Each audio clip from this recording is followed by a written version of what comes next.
जब पशुओं को मिलेगा प्यार और मिल्को मोर पशु आहार तो दूध बहेगा, मुनाफा बढ़ेगा। मिल्को मोर पशु आहार।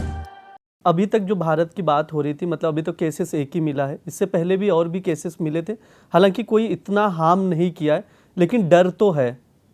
हाँ, डर, मैंने फिर बोला ना, हर वायरस में एक पोटेंशियल है कि वो एपिडेमिक, पैंडेमिक, आउटब्रेक कर सकता है।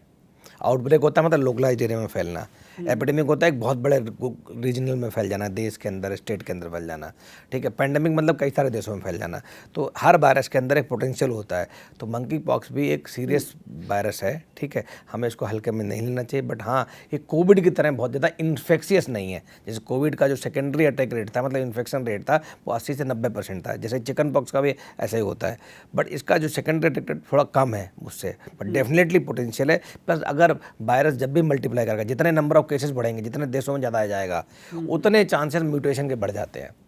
और जब भी म्यूटेशन होती है तो म्यूटेशन दो तरह की हो सकती है, या तो खतरनाक हो सकती है और अच्छी भी हो सकती है। अगर जैसे हमारे केसेस में जो एक स्ट्रेन कोविड का डेवलप हुआ था, वेस्टर्न जो हमारा बंगाल है, पश्चिमी बंगाल है, वहाँ पे वो आया था बंगाली, जिसको हमने नाम भी दिया था, फिर बाद में हटाया गया था उस नाम को।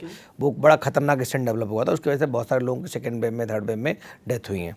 तो अगर वो म्यूटेशन बहुत खतरनाक हो जाता है, जिससे वायरुलेंस बढ़ जाती है, मतलब मारक क्षमता वायरस की बढ़ जाती है, तो ये एमपॉक्स भी बहुत हमारे लिए खतरनाक हो सकता है।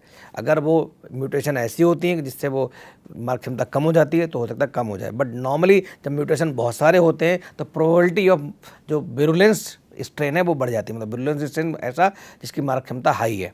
तो इसलिए हमें फिर बता रहा हूँ, मैं बार बार बोल रहा हूँ कि इसको हमें हल्के में नहीं लेना चाहिए, हमें सावधानी बरतनी चाहिए, मीडिया के लोगों को अवेयरनेस, एजुकेशन करना चाहिए, सरकार को अपनी गाइडलाइंस जारी करनी चाहिए, अखबार के माध्यम से, print media, electronic media, social media, आप सबको जैसे हम लोग बात कर रहे हैं, इस तरह की एजुकेशन अवेयरनेस करनी चाहिए। और सबसे बड़ा इंपॉर्टेंट काम क्या है कि जितनी जो हमारी जो इन हाउस लोग आ रहे हैं भारतवर्ष में, बाहर से जो देशों से आ रहे हैं लोग, जहाँ फैला हुआ है, वहाँ के लोगों की स्ट्रिक्ट स्क्रीनिंग होनी चाहिए।